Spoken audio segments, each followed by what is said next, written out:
पशुपति पारस ने आज पटना में अपने कार्यकर्ताओं के साथ मीटिंग किया और मीटिंग में सब कुछ बता दिया कि अगर इस बार एनडीए उनको अनदेखा करेगा तो वो किसी और दल का दामन थाम सकते हैं, मतलब एनडीए का साथ छोड़ सकते हैं। और अगर वो एनडीए का साथ छोड़ते हैं तो इसका चिराग पासवान के ऊपर कितना असर पड़ सकता है, इस पूरी जानकारी से हम आपको रूबरू कराएंगे। लेकिन उससे पहले मेरा नाम है रजत और आप देख रहे हैं जनता जंक्शन। पशुपति पारस ने कुछ मुद्दों को लेकर प्रेस कॉन्फ्रेंस किया और मीटिंग के बाद बताया कि आखिरकार मीटिंग में क्या हुआ, मीटिंग में उन्होंने किस मुद्दों को लेकर मीटिंग की, उसमें क्या कुछ बात किया। तो सबसे पहला मुद्दा उन्होंने यह रखा कि इस बार बिहार में 4 जगहों पे उपचुनाव होने वाले हैं और पशुपति पारस ये चाहते हैं कि एक जगह यानी तरारी में जो उनके पार्टी का कोई कैंडिडेट को उतारा जाए और उनको टिकट दिया जाए। तो आप समझ सकते हैं एक उपचुनाव होने वाला है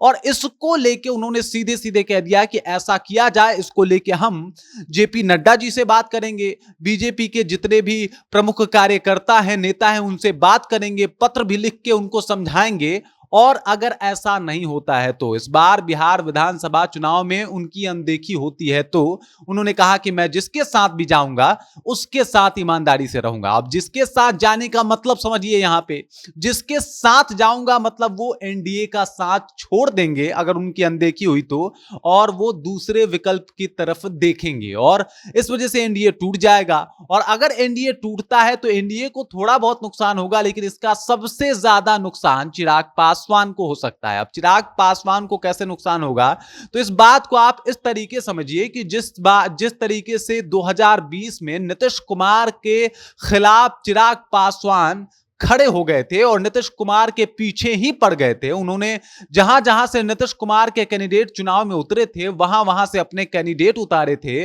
उसी तर्ज पे पशुपति पारस भी कुछ काम कर सकते हैं। मतलब चिराग पासवान जहां जहां से चुनाव लड़ेंगे, जहां जहां से उनके कैंडिडेट चुनाव लड़ेंगे वहां वहां से ये अपने कैंडिडेट उतार सकते हैं। और चूंकि ये भी पासवान समाज से आते हैं तो पासवानों के वोट को काट सकते हैं। इसके लिए इन्होंने एक मुद्दा भी उठा दिया कि ये जो भी चौकीदार दफदार हैं ये सिर्फ पासवान ही बनाए जाने चाहिए, और चूंकि पासवानों ने शुरू से ये काम किया है तो उसको ये हक जो है वो मिलता है, ये हक उससे ना छीना जाए। तो आप इससे समझ सकते हैं कि पासवान वोटर को अपनी तरफ खींचना चाहते हैं और साथ ही साथ उनका मकसद ये है कि जितना हो सके अगर वो पार्टी से अलग हो तो चिराग पासवान को वो डैमेज दे सके। इसके अलावा उन्होंने ये भी बताया कि वो 243 सीटों पे तैयारी कर रहे हैं और अगर उनकी तैयारी जहां उनको मौका मिला वो वहां से चुनाव लड़ सकते हैं और जहां से भी उनको मौका मिलेगा वो अपने आप को साबित भी कर सकते हैं। और इसके बाद आप ये बात को समझिए कि अगर एनडीए का साथ छूटता है और वो इंडिया गठबंधन में चले जाते हैं,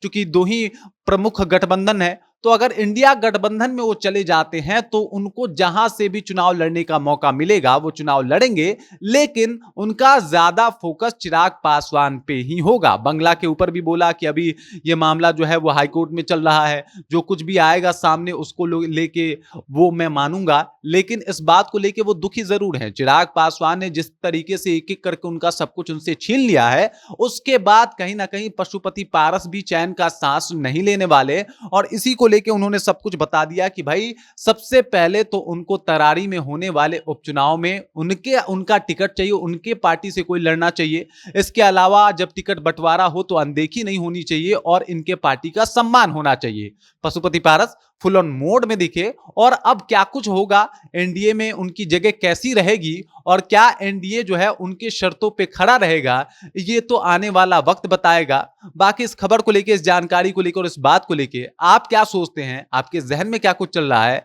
आप कमेंट के माध्यम से अभी बता सकते हैं। कमेंट कीजिए, अपना विचार हम तक पहुंचा दीजिए। बाकी आप देख रहे हैं जनता जंक्शन और मेरा नाम रजत है।